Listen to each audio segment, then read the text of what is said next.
All right, let's jump right into the mode. It's the statistical tool that tells us what's most popular. You guessed it. The answer to what they have in common is the mode. So, what is it? It's simply the value you see pop up most often in any dataset.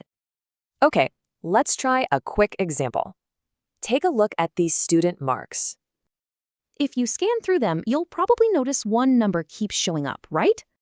And that's it. The number 20 is our mode. It really is that simple. But what happens when it's a tie? You know, when there's more than one winner. Right here, you can see both 4 and 5 pop up twice. So which one's the mode? Turns out you can have more than one. This is called a bimodal dataset. Now, let's switch gears. What if your data is already organized in a table? When you've got a frequency table like this, it's actually even easier to find the mode. Just look for the highest frequency. In this case, it's 6. That makes our mode 20. Okay, but what if the data is grouped into ranges? Then we need a special formula. To use it, we first need to know what all the different parts mean. Let's break it down. Yeah, I know it looks a little scary, but it's just a way to estimate the mode. It gives us a really solid guess for the most frequent value within that group. All right, enough with the theory. Where do you actually see this in real life?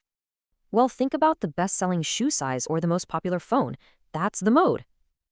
And get this, the mode also has a pretty cool relationship with the mean and median. For certain types of data, this handy little formula connects all three of them together. It's even used in machine learning, helping algorithms classify things by finding the most common vote. And don't forget, finding more than one mode can actually point to hidden patterns in your data. So I'll leave you with this thought. When you see two modes, what story is the data telling?